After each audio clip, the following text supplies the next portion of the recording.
ગઈકાલે આપણે ધોરણ 10માં ઇંગ્લિશમાં યુનિટ 1નો પાર્ટ 1નો અભ્યાસ કર્યો હતો, જેનું નામ હતું તાજનગર.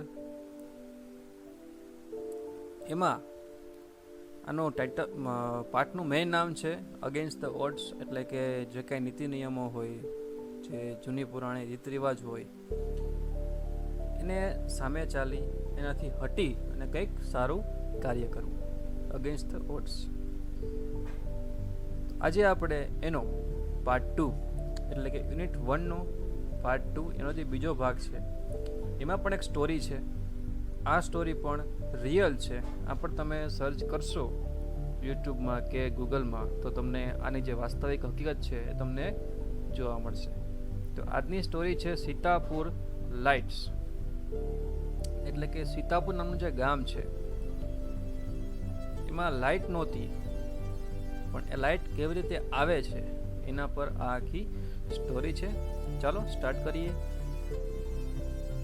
તો સીતાપુર લાઇટ સ્ટાર્ટ થાય છે અહીંયાથી, in rural Uttar Pradesh.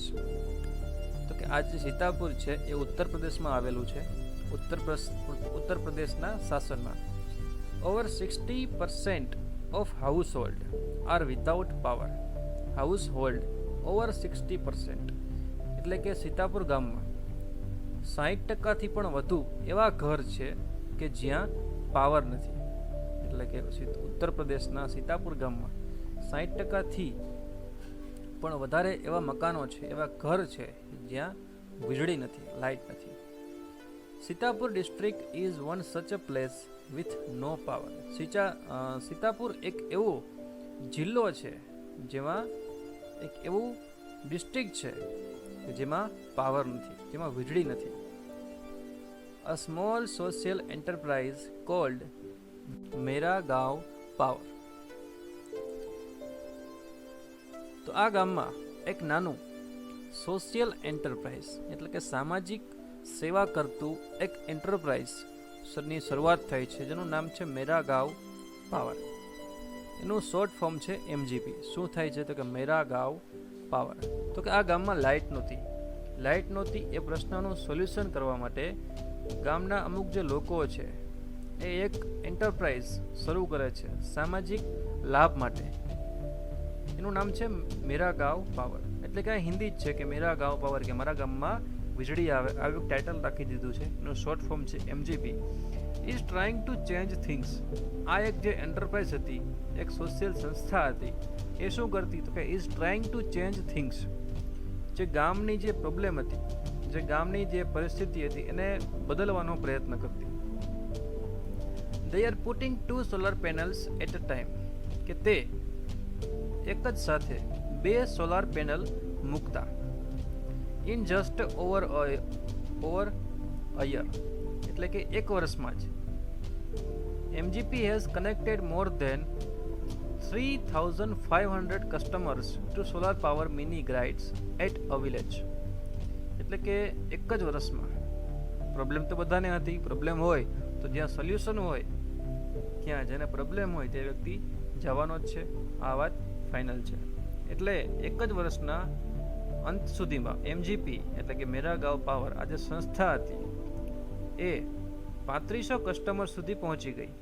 And mini grids at village level. ગામના લેવલે જે પણ પેનલની જરૂર પડતી હતી, કોઈને ઘરમાં જરૂર પડે, કોઈને શેરીમાં, કોઈને પોતાની શોપમાં, જ્યાં જે જરૂર પડતી એ પ્રકારની સોલાર પેનલ આ લોકો બનાવતા. વિલેજ બાય વિલેજ, ત્યાર પછી એક ગામથી બીજે ગામ. MGP is building a network of low cost solar microgrids that provide 2 LED lights and a mobile charging point to all paying household at cost of 25 rupees per week. જેવી રીતે અત્યારે આપના ઘરોમાં, મારા ઘરોમાં, દરેક વ્યક્તિના ઘરમાં જે લાઇટ આવે છે એનું 2 મહિને આપણે બિલ પે કરીએ છીએ, અને એ બી આપણે PGVCLને પે કરીએ છીએ. એ એક સંસ્થા છે, બરાબર, અને એ આપણને એના બદલામાં લાઇટ આપે છે, બરાબર. તો આ MGP જે છે એ એક એવી સંસ્થા બની ગઈ જે લોકોને લાઇટ આપતી, અને એના માટે તે અમુક પૈસા લેતી. આપણે જો નવું મકાન બનાવીએ, લાઇટની જરૂર પડે તો આપણે અરજી કરવી પડે, ત્યાર પછી પીજીવીસીએલના જ લોકો આવી અને આપણા ઘરમાં લાઇટ ફિટિંગ એટલે કે જે મીટર છે લાઇટ આપી જાય. અંદરનું કામ આપણે જાતે કરવું પડે. એવી રીતે એમજીપી એક એવી સંસ્થા બની ગઈ જે સસ્તા દરે લોકો સુધી લાઇટ પહોંચાડતી, અને એ પણ કેવી, તો કે સૂર્ય ઉર્જાથી જે લાઇટ મળે એ પહોંચાડતી. તો કેવી રીતે, તો કે MGP is building a network. એક વર્ષમાં તેને 3500 કસ્ટમર કવર કર્યા. ત્યાર પછી એમજીપી ધીમે ધીમે વધતું ગયું. નેટવર્ક જે હતું તે મોટું થતું ગયું. Network of low cost solar micro grids. Grids એટલે કે પેનલ, એક નાની પેનલ. લો કોસ્ટ એટલે કે ઓછા ખર્ચે જે સોલાર પેનલ તૈયાર થાય એ આપતા. અને તેમાંથી શું થઈ શકતું, તો કે જે લો કોસ્ટની સોલાર પેનલ હતી એનાથી શું થઈ શકતું, આપણા ઘરમાં જે પાવર આવે છે એનાથી આપણે બધું જ કરી શકીએ છીએ, ટીવી, ફ્રીજ, એવરીથિંગ. પણ આજે લો કોસ્ટ જે હતી એ લિમિટેડ હતી, પણ જે લાઇટ હતી જ નહીં એના માટે તો આ ઘણું બધું કહેવાય. એટલા માટે માઇક્રોગ્રાઇડ્સ ધેટ પ્રોવાઈડ શું, તો કે 2 LED લાઇટ્સ, એનાથી 2 LED લાઇટ થઈ શકતી, and a mobile charging point એટલે કે ચાર્જિંગ પોઈન્ટ એટલે એમાં તમે કોઈ પણ પિન પ્લગ ઇન કરી શકો. To all paying household, બધા જ ઘરને આ વસ્તુ એમજીપી પહોંચાડતું. એને cost of 25 rupees per week. અને આના માટે લોકોને એક વીકના 25 રૂપિયા પે કરવા પડતા. એટલે કે મંથલી તમે જુઓ તો 25 ગુણ્યા 4 થાય. એટલે કે મંથલી બહુ ઓછો ખર્ચો આ લોકોને કરવો પડતો. બરાબર, ખાલી મંથલી 100 રૂપિયાનો જ ખર્ચ કરવો પડતો. That is a cheaper than kerosene which can cost almost double across a month. એટલે કે જ્યારે આ લોકોના ઘરમાં લાઇટ નહોતી ત્યારે એ લોકો દિવસે તો સૂર્યપ્રકાશે પણ રાત્રે ફાનસનો ઉપયોગ કરતા અને એમાં કેરોસીન નાખતા. તો કેરોસીનનો જે ખર્ચ હતો એક વીકનો કે મંથલી ખર્ચ એ આના કરતાં ડબલ હતો. That is a cheaper than kerosene which can cost almost double across a month. Monthly double આનો ખર્ચો હતો. અને સોલાર પાવરમાં is a smokeless source of light. Smokeless એટલે કે ધુમાડા રહિત. જે ફાનસ થતું એમાં તો ધુમાડો પણ થતો, પ્રદૂષણ થતું, નુકસાન થતું, અને જે કંઈ લાઇટ મળતું એ પૂરેપૂરું મળતું નહીં. પણ આનાથી પ્રદૂષણ બંધ થઈ ગયું અને સૂર્ય ઉર્જાથી પ્રકાશ મળવા લાગ્યો. Come with added benefits to customer health. અને આમાં એક આરોગ્ય સાથે પણ સારી બાબત કહેવાય. એટલે કે કસ્ટમરની હેલ્થ સાથે પણ આ યોગ્ય છે. આગળ તો કે installing a microgrid is a grand event the village and everyone gets involved. Installing a microgrid is a grand event in the village. તો કે હવે ગામના લોકો માટે, જે ગામમાં લાઇટ નથી એ ગામમાં જ્યાં માઇક્રોગ્રાઇડ ઇન્સ્ટોલ થતી એટલે કે મૂકવામાં આવતી એ સમય એક ઇવેન્ટ જેવો બની ગયો હતો. બરાબર, ઇવેન્ટ એટલે કે તહેવાર જેવો, કારણ કે એના માટે તો ખુશીનો પાર નહોતો, કારણ કે લાઇટ જ નહોતી. In the village of Damdampurwa એટલે કે ગામનું નામ છે. The team maps village house by house been had.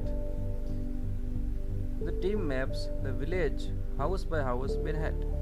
The scorching mid-ray sun working out where to place each wire so as connected customer to the power source. Some householders join in while other look on, pulling out order or watching the curious proceeding wide eye.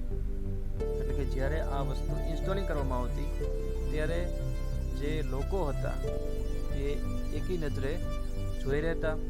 By house scorching mid day sun એટલે કે સ્કોર્ચિંગ એટલે કે ખૂબ જ તડકો હોય, ઉનાળાની બપોરમાં તમે રહી ના શકો એટલી ગરમી હોય, એટલો તડકો હોય, તો એવા તડકામાં આ લોકો વર્ક કરતા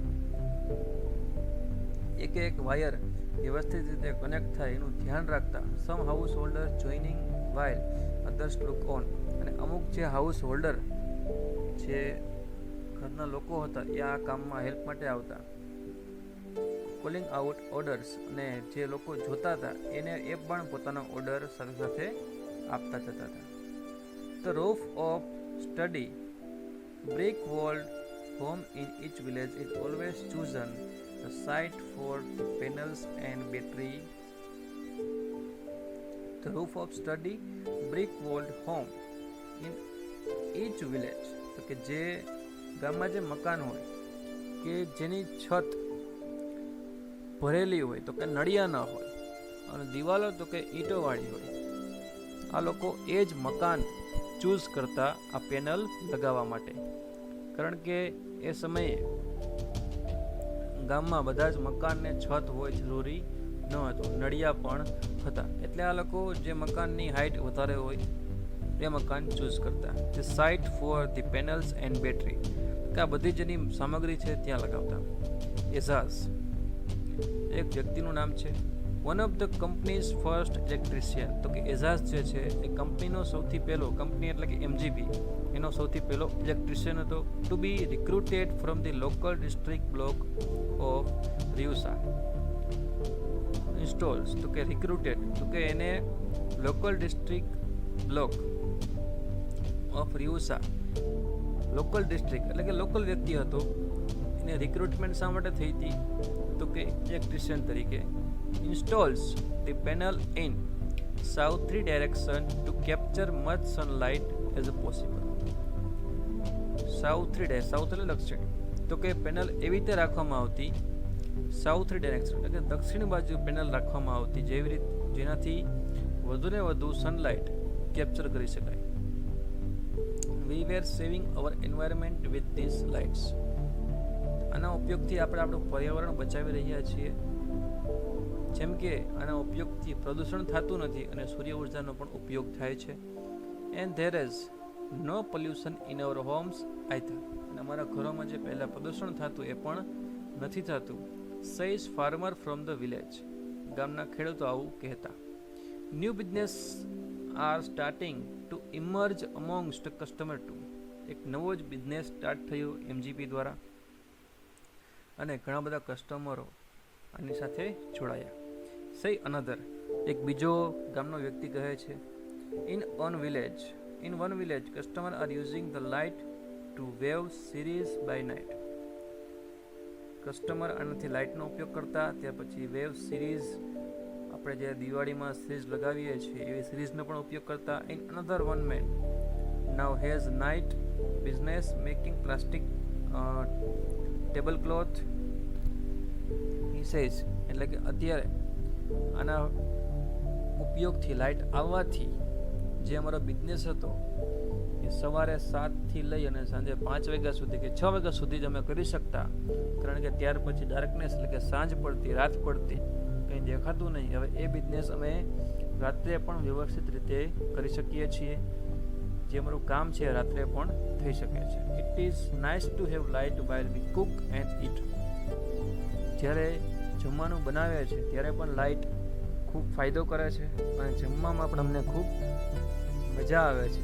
અવર ચિલ્ડ્રન આર ઓલ્સો સ્ટડિંગ મોર નાઉ, અને અમારા જે બાળકો છે એ વધુને વધુ અભ્યાસ કરે છે. પહેલાં તે રાત્રિના સમયે અભ્યાસ નહોતા કરી શકતા પણ હવે કરી શકે છે. તો આ આખી વાત હતી સીતાપુર લાઇટની. સીતાપુર સ્ટાર્ટિંગ કર્યું લોકોએ જ, અમુક યુવાનોએ.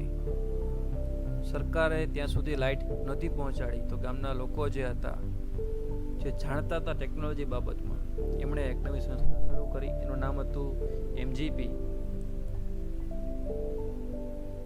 એના દ્વારા આ લોકોએ પોતાના ગામમાં તો પ્રકાશ ફેલાવ્યો, પણ આજુબાજુના ગામમાં પણ નવો જ પ્રકાશ ફેલાવ્યો અને પોતાના માટે એક નવો જ બિઝનેસ સ્ટાર્ટ કર્યો અને ઘણા બધા લોકો આમાં જોડાયા. તો આજનો હોમવર્ક એ તમને ગઈકાલની જેમ જ ક્વેશ્ચન રૂપે પીડીએફમાં આપને મોકલવામાં આવશે. એ પ્રશ્નોના જવાબ તમારે તમારી રફબુકમાં લખવાના છે, આ જ પાઠમાંથી શોધી. આ સીતાપુર લાઇટ્સમાં જે મેઇન મુદ્દો હતો એ જ હતો. તમારે યાદ શું રાખવાનું છે તો કે તમારે સૌથી પહેલાં તો એમજીપીનું ફૂલ ફોર્મ ખાસ યાદ રાખજો. ત્યાર પછી એની જે પેનલ છે એ ક્યાં લગાવવામાં આવતી એ યાદ રાખજો. આ 2-3 જે પોઈન્ટ છે એ ખાસ તમે યાદ રાખજો. પછી એમજીપી વર્ક કેવી રીતના કરતી, ધીમે ધીમે એક પછી એક ગામ સાથે કનેક્ટ થતું ગયું, બરાબર. એમાં જે ફર્સ્ટ ઇલેક્ટ્રિશિયન હતો એનું નામ શું હતું તો કે એઝાઝ. જે આવા મુખ્ય પોઈન્ટ છે તમારે ખાસ યાદ રાખવા. Thank you.